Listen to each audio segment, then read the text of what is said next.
باہر نکلتے ہی ہم سمندر میں چٹان کی طرف چلے۔ سمندر کا پانی ہمارے گھٹنوں تک تھا۔ موجیں ہمارے گھٹنوں کو چھو کر ہمیں ڈگمگاتی ہوئی ساحلی چٹانوں کی طرف نکل رہی تھیں۔ ہم نے مادھوی کی ہدایت کے مطابق دور سے جیل کے گھاٹ کی روشنیاں دیکھ کر اسی طرف چلنا شروع کر دیا۔ واچ ٹاورز کی سرخ لائٹوں کی روشنیاں جیل کی دیوار کے اندر اور باہر پڑ کر آگے پیچھے حرکت کر رہی تھیں، لیکن وہ ہم سے کافی دور تھی اور ہم رات کے اندھیرے میں چل رہے تھے۔ گھاٹ کی روشنیاں قریب آتی جا رہی تھیں۔ کچھ کشتیاں ساحل سمندر پر ایک قطار میں لگی تھیں۔ اب ہم بڑے محتاط ہو کر آگے بڑھ رہے تھے۔ کشتیوں کے قریب ایک انسان ٹہل رہا تھا۔ کیپٹن جمشید نے کہا، یہ کوسٹ گارڈ کا سنتری ہے۔ وہاں کوئی آڑ نہیں تھی۔ قریب جانے پر ہم سنتری کو نظر آ سکتے تھے۔ میں نے کیپٹن کو بیٹھنے کا اشارہ کیا اور خود بھی ساحل کی ریت پر بیٹھ گیا۔ میں گارڈ سنتری کی نقل و حرکت کو بڑے غور سے دیکھ رہا تھا۔ وہ چند قدم چل کر آخری کشتی کے قریب آتا، وہاں 2-3 سیکنڈ کے لیے رکتا اور پھر واپس چل پڑتا۔ میں نے سرگوشی میں کیپٹن جمشید سے کہا، یہاں صرف ایک ہی سنتری پہرے پر ہے، دوسرا سنتری نظر نہیں آ رہا۔ تم اسی جگہ بیٹھے رہو، میں اسے جا کر قابو کرتا ہوں۔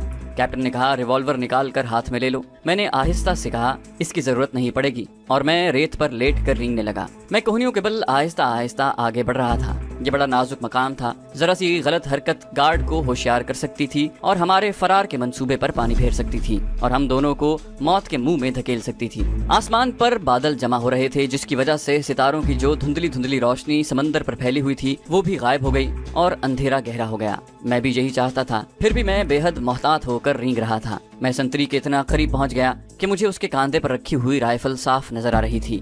گارڈ سنتری اوپر سے ٹہلتا ہوا آخری کشتی کی طرف آ رہا تھا۔ ہمیں اسی آخری کشتی کی ضرورت تھی۔ سنتری آخری کشتی کے قریب آیا تو میں نے اپنا سر نیچے کر کے ریتلی زمین کے ساتھ لگا دیا۔ گارڈ آخری کشتی کے قریب آ کر رک گیا۔ میرا خیال تھا کہ وہ اپنی روٹین کے مطابق وہاں 2-3 سیکنڈ رک کر واپس چلا جائے گا، لیکن وہ واپس مڑنے کی بجائے کشتی کے باہر نکلے ہوئے تختے پر بیٹھ گیا۔ پھر اس نے جیب سے سگریٹ نکال کر سلگا لیا۔ میں زمین کے ساتھ لگا اوندھا پڑا تھا اور گردن کو اٹھائے بغیر اس کی طرف دیکھ رہا تھا۔ عجب مشکل صورتحال بن گئی تھی۔ کوئی پتہ نہیں تھا کہ یہ شخص وہاں کب تک بیٹھا رہے گا۔ اس بات کا شدید خطرہ تھا کہ اگر اس کی نگاہ مجھ پر پڑ گئی تو سارا کام چوپٹ ہو جائے گا۔ وہ یقیناً رائفل کا فائر کر دے گا اور دوسرے گارڈ اور پولیس فوراً وہاں پہنچ جائے گی۔ سنتری پتھر کا بت بن کر کشتی کے تختے پر بیٹھا مزے سے سگریٹ پی رہا تھا۔ میں نے گردن موڑ کر پیچھے دیکھا۔ کیپٹن جمشید مجھے نظر نہ آیا۔ مجھے بہرحال اس گارڈ سنتری کے وہاں سے واپس جانے کا انتظار تھا۔ آخر خدا خدا کر کے سنتری نے سگریٹ پھینکا اور اٹھ کھڑا ہوا۔ اس نے سمندر کی طرف ایک نگاہ ڈالی اور سست قدم اٹھاتا واپس چل پڑا۔ میں نے خدا کا شکر ادا کیا اور جتنی تیزی سے رینگ سکتا تھا رینگتا ہوا آخری کشتی کی اوٹ میں چھپ کر بیٹھ گیا۔ میں اندھیرے میں تھا۔ گارڈ سنتری 10-12 قدم چلنے کے بعد واپس مڑا اور میری طرف آنے لگا۔ میں نے احتیاطاً جیب سے ریوالور نکال کر ہاتھ میں لے لیا۔ مجھے معلوم تھا کہ ریوالور پر سائلنسر لگا ہوا ہے اور میں بڑی آسانی کے ساتھ گارڈ کو ہلاک کر سکتا ہوں، لیکن جیسا کہ آپ میری طبیعت سے واقف ہو چکے ہیں، میں بلا ضرورت کسی کو ہلاک کرنے کے خلاف تھا۔ جہاں پستول کا فائر کیے بغیر کام نکل سکتا ہو وہاں میں فائر کرنے سے گریز کرتا تھا۔ یہ مقام بھی ایسا ہی تھا۔ گارڈ سنتری آخری کشتی کے پاس پہنچ کر 1-2 سیکنڈ کے لیے رکا۔ میں نے اپنا سانس روک لیا۔ سمندر میں اور سمندر کے ساحل پر اندھیرا اور خاموشی تھی۔ اس خاموشی میں صرف سمندر کی لہروں کا ہلکا ہلکا شور مخل ہو رہا تھا۔ سنتری گارڈ مجھ سے 3-4 قدموں کے فاصلے پر تھا۔ وہ مڑ کر واپس چلنے لگا۔ اب میں اسے زیادہ مہلت نہیں دینا چاہتا تھا۔ جیسے ہی اس نے واپس مڑنے کے لیے ایک قدم اٹھایا، میں نے کشتی سے نکل کر اس پر چھلانگ لگا دی۔ اس کی بندوق ہاتھ سے چھٹ کر گری۔ میں یہی چاہتا تھا۔ میں نے اس کی گردن میں بازو ڈالنا چاہا، لیکن وہ تڑپ کر میری گرفت سے نکل گیا اور بندوق کی طرف دوڑا۔ اس سے پہلے کہ میں دوسری بار اس کو قابو کرتا، اس نے میرے دیکھتے دیکھتے بندوق اٹھا لی۔ میں نے ریوالور سے اس پر 2 فائر کر دیے۔ دونوں گولیاں اس کے پیٹ میں لگیں۔ وہ گر پڑا۔ میں نے دوڑ کر اس کے ہاتھ سے بندوق چھین کر پرے پھینک دی اور جھک کر اسے دیکھا۔ یہ ایک نوجوان لڑکا تھا۔ اس کی آنکھیں چڑھ گئی تھیں۔ مجھے اس کی موت کا افسوس ہوا، لیکن یہ میری مجبوری تھی۔ پیٹ میں گولی لگے تو اس کا پہلا رد عمل یہ ہوتا ہے کہ جسم سن ہو جاتا ہے۔ اس کے بعد شدید درد ہونے لگتا ہے۔ پیٹ میں گولی یا چاقو کا زخم آدمی کو ماہی بے آب کی طرح تڑپاتا ہے۔ سنتری گارڈ کا بھی یہی حال ہو رہا تھا۔ پہلے تو اس کا بدن بالکل بے حس ہو گیا، اس کے بعد وہ پیٹ کو پکڑ کر تڑپنے لگا۔ اس کے حلق سے 1-2 آوازیں نکلی تو میں نے تیسرا فائر اس کے دل پر کیا۔ اس فائر نے اسے بے جان کر دیا۔ میں دوڑ کر کیپٹن جمشید کے پاس گیا اور اس سے اپنے پیچھے آنے کا اشارہ کیا۔ ہم آخری کشتی کے پاس آ گئے۔ میں نے کشتی کو کھولا۔ کیپٹن کشتی میں بیٹھ گیا۔ کشتی پانی میں ہچکولے کھا رہی تھی۔ اس کے پیچھے موٹر لگی تھی، مگر ہم نے اس کو بالکل نہ چھیڑا۔ اس میں 2 لمبے لمبے چپو پڑے تھے۔ میں نے چپو سنبھال لیے اور انہیں آہستہ آہستہ چلاتا کشتی کو کنارے کی طرف سے کھلے سمندر کی طرف لے جانے لگا۔ ایک موج دور سے آ کر کشتی سے ٹکرائی۔ کشتی موج کے اوپر چڑھ گئی اور پھیل کر دوسری طرف نکل گئی۔ یہ لمبوتری کشتی تھی۔ میں نے کیپٹن کو ایک چپو دیتے ہوئے کہا، اس طرف سے تم چلاؤ۔ ہم چپو چلاتے ہوئے کشتی کو سمندر میں اس طرف لے جانے لگے جدھر دور ایلور گھاٹ کی روشنیاں جھلملا رہی تھیں۔ ساحل کی طرف سے ایک لہر واپس آتے ہوئے ہماری کشتی کو دھکیلتی ہوئی سمندر میں اور آگے لے گئی۔ میں نے چپو چلاتے ہوئے ہاتھ روک کر کشتی کے پہلو پر ہاتھ مارا۔ مادھوی نے ٹھیک کہا تھا، کشتی کی دونوں سائیڈوں میں بڑے بڑے کانٹے باہر نکلے ہوئے تھے۔ یہ شارک مچھلیوں کے حملے سے محفوظ رہنے کے لیے لگائے گئے تھے۔ ہم جتنی تیز کشتی چلا سکتے تھے چلاتے ہوئے سمندر میں کافی دور نکل گئے۔ ایلور جیل کے واچ ٹاور کی روشنی ہم سے دور ہوتی جا رہی تھی اور ایلور گھاٹ کی جھلملاتی روشنیاں قریب آ رہی تھیں۔ کیپٹن جمشید کہنے لگا، ہمیں کشتی ایلور گھاٹ کی گودی سے دور رکھنی ہوگی۔ اس گھاٹ کے سیکیورٹی گارڈ کو میرے فرار کی خبر مل چکی ہوگی۔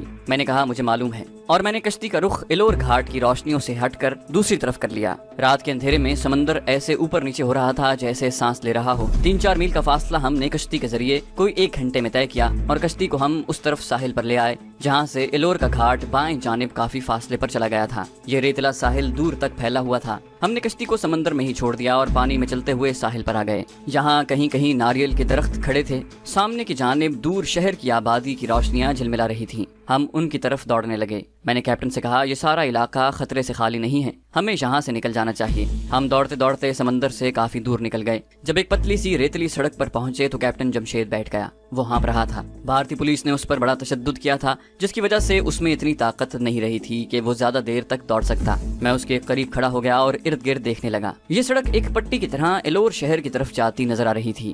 گھاٹ کی روشنیاں باقی جانب کافی پیچھے رہ گئی تھیں۔ میں نے کیپٹن جمشید سے کہا، میرا خیال ہے ہمیں یہاں رکنا نہیں چاہیے۔ کیپٹن جمشید اٹھ کھڑا ہوا۔ تم ٹھیک کہتے ہو، اس نے پھولے ہوئے سانس کے ساتھ کہا۔ میں اب بالکل ٹھیک ہوں، چلو۔ ہم دوڑنے کی بجائے پتلی سڑک پر تیز تیز چلنے لگے۔ ہم ایک ایسی آبادی میں سے گزرے جس کی ایک طرف جھونپڑیاں بنی ہوئی تھیں اور دوسری طرف مکان تھے۔ کیپٹن جمشید نے پوچھا، اپنے آدمی کا گھر یہاں سے کتنی دور ہے؟ میں نے جواب دیا کہ زیادہ دور نہیں ہے۔ وہ کہنے لگا، ہمیں کسی ایسے راستے سے جانا چاہیے جہاں رات کو گشت کرتی پولیس اور چوکیدار وغیرہ کے ملنے کا امکان نہ ہو۔ میں نے کہا، فکر نہ کرو، ہم ایسے ہی راستے پر چل رہے ہیں۔ حقیقت یہ تھی کہ مجھے خود بھی اس وقت تک معلوم نہیں تھا کہ اپنے غازی کا مکان وہاں سے کس طرف کو ہے اور کتنی دور ہے۔ اس وقت سب سے زیادہ ضروری بات یہی تھی کہ اس علاقے سے جس قدر اور جتنی دور نکل سکتے ہیں نکل جائیں، لیکن مجھے ایک اندازہ ضرور تھا کہ غازی کا مکان وہاں سے شمال مغرب کی جانب ہے اور ہمارا رخ اسی طرف تھا۔ ایک تو اجنبی علاقہ تھا، آدھی رات کا وقت تھا۔ یہ خیال بھی تھا کہ اس شہر کی جیل سے ایک خطرناک مبینہ طور پر پاکستانی کمانڈو 2 آدمیوں کا خون کر کے فرار ہو چکا ہے، جس کی تلاش میں شہر کی پولیس اور ممکن ہے یہاں کی ملٹری انٹیلیجنس بھی الرٹ ہو گئی ہو۔ شہر میں کسی بھی جگہ کسی بھی سڑک پر ہماری چیکنگ ہو سکتی تھی، لیکن ہم رک بھی نہیں سکتے تھے۔ ہمیں ہر حالت میں اپنے آدمی غازی کی کمین گاہ میں پہنچنا تھا۔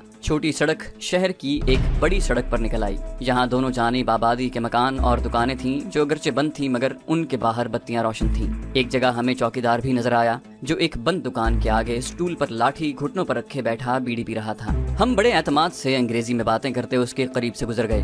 مجھے غازی کے علاقے کا نام یاد تھا۔ ایک رکشہ تیزی سے گزر گیا۔ ایک اور رکشہ سامنے سے آتا نظر آیا تو میں نے اسے ہاتھ دے دیا۔ رکشہ رک گیا۔ میں اور کیپٹن جمشید جلدی سے اس میں بیٹھ گئے۔ میں نے رکشہ ڈرائیور کو غازی کے علاقے کا نام بتا کر کہا کہ ہمیں وہاں پہنچا دو۔ رکشہ چل پڑا۔ پھر ایک بہت بڑے مندر کے قریب سے گزرا تو میں نے اس مندر کو پہچان لیا۔ اس مندر کو میں نے دن کے وقت میڈم مادھوی کی سہیلی کی کوٹھی کی طرف جاتے ہوئے دیکھا تھا۔ رکشہ ایک سڑک کو کاٹ کر دوسری سڑک پر آیا تو اس کی رفتار ہلکی ہو گئی۔ پھر وہ رک گیا۔ معلوم ہوا کہ جس علاقے کا میں نے نام لیا تھا یہ وہی علاقہ ہے۔ میں نے جمشید سے پنجابی میں کہا، میرا خیال ہے ہمیں اتر جانا چاہیے۔ ہم دونوں رکشے سے اتر آئے اور اس کو 10 روپے دے کر رخصت کر دیا۔ اس چوک کو بھی میں نے پہچان لیا۔ وہاں سے ایک چھوٹی سڑک جھومرے پٹی کلب کی طرف جاتی تھی۔ اس سڑک پر وہ کوارٹر تھے جن میں سے ایک بوسیدہ مکان میں اپنا غازی رہتا تھا۔ ذرا آگے جا کر مجھے پرانے شکستہ کوارٹروں کی قطار نظر آ گئی۔ میں نے کیپٹن جمشید سے کہا، ہم منزل پر پہنچ گئے ہیں۔ غازی کے مکان کا دروازہ بند تھا۔ آس پاس اندھیرا اور گہری خاموشی تھی۔ آخری کوارٹروں کی جانب سے کسی کتے کے بھونکنے کی آواز آئی۔ میں نے آہستہ سے دروازے پر دستک دی۔ 3-4 بار دستک دینے کے بعد دروازہ کھلا اور اپنے جاسوس غازی نے آنکھیں جھپکاتے ہوئے تیلگو میں کچھ پوچھا۔ یہی پوچھا ہوگا کہ کون ہے۔ پھر اس نے مجھے اور میرے ساتھ ایک اجنبی چہرے کو دیکھا تو جلدی سے دروازہ کھول دیا۔ ہم لپک کر اندر داخل ہو گئے۔ وہ سمجھ گیا تھا کہ میرے ساتھ کیپٹن جمشید کے سوا دوسرا کوئی نہیں ہو سکتا۔ کمرے میں پنکھا چل رہا تھا۔ غازی نے بتی روشن کر دی۔ میں نے کیپٹن جمشید سے اس کا تعارف کرایا تو وہ خوش ہو کر کہنے لگا، خدا کا شکر ہے، خدا کا شکر ہے۔ میں نے اسے اپنے فرار کی پوری داستان مختصر الفاظ میں بیان کی اور کہا کہ اگر اس پلان میں مادھوی ہماری مدد نہ کرتی تو کیپٹن جمشید کو ایلور جیل کی کال کوٹری سے نکالنا ناممکن تھا۔ وہ بولا محبت انسان کو بڑا نڈر بنا دیتی ہے۔ کیپٹن جمشید نے میری طرف دیکھا جیسے پوچھ رہا ہو کہ یہ کس کی محبت کی بات ہو رہی ہے۔ تب میں نے اور اپنے غازی نے اسے ساری حقیقت بیان کر دی اور بتا دیا کہ مادھوی اس سے محبت کرتی ہے اور یہ اسی محبت کا اثر تھا کہ اس فرار میں مادھوی نے ہماری بھرپور مدد کی، ورنہ اسے کیا ضرورت تھی کہ وہ ایک اجنبی قیدی کے لیے اتنا بڑا خطرہ مول لیتی۔ کیپٹن جمشید نے کہا لیکن میں تو جیل میں اس سے کبھی نہیں ملا، میں نے تو اسے آج تک دیکھا بھی نہیں۔ غازی بولا کیپٹن صاحب آپ نے اسے نہیں دیکھا لیکن مادھوی نے کئی بار آپ کو دیکھا تھا۔ وہ آپ کی بہادری اور وطن پرستی اور حب الوطنی کے جذبے سے بے حد متاثر تھی اور اس وجہ سے اس سے آپ سے محبت ہو گئی۔ بس اب آپ بھی اس کا دل مت توڑیے گا۔ کیپٹن جمشید نے کندھے سے ہاتھ ہلاتے ہوئے کہا لیکن میں اسے کیسے کہہ سکتا ہوں کہ مجھے بھی تم سے محبت ہے جبکہ ایسی کوئی بات نہیں، کوئی خیال میرے دل میں نہیں ہے۔ میں نے کہا بھائی اس عورت کا دل رکھنے کے لیے کہہ دینا، وہ کون سا تمہارے ساتھ شادی کرنے والی ہے۔ کیپٹن جمشید ہنسنے لگا۔ اس کے بعد ہم اسی کمرے میں فرش پر سو گئے۔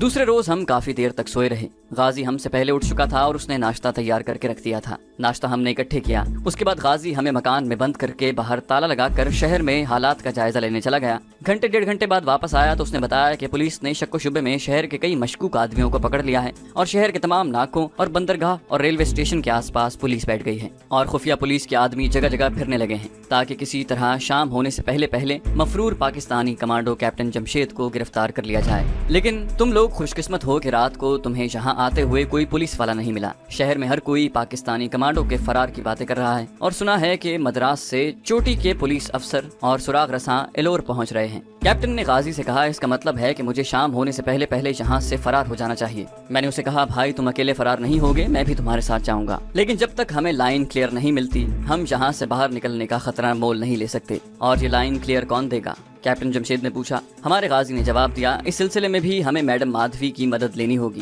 کیونکہ پولیس اس چھوٹے سے شہر میں چاروں طرف پھیلی ہوئی ہے۔ ہم شام تک غازی کے مکان میں ہی بند رہے۔ اس روز وہ جھومرے پٹی کلب بھی نہ گیا۔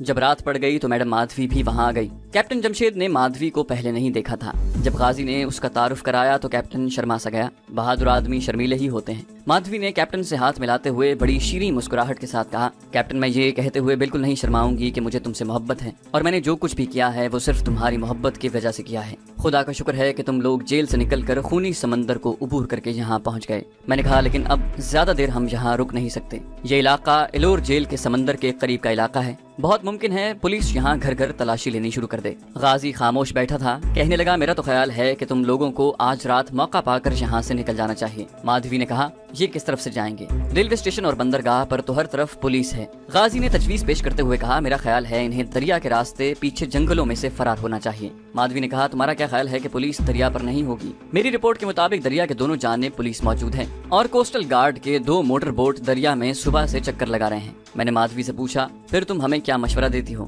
مادھوی نے کچھ سوچ کر کہا تمہیں اس وقت تک اسی جگہ چھپ کر بیٹھے رہنا چاہیے جب تک کہ پولیس تھک ہار کر کیپٹن جمشید کی تلاش سے ہاتھ نہیں اٹھا لیتی۔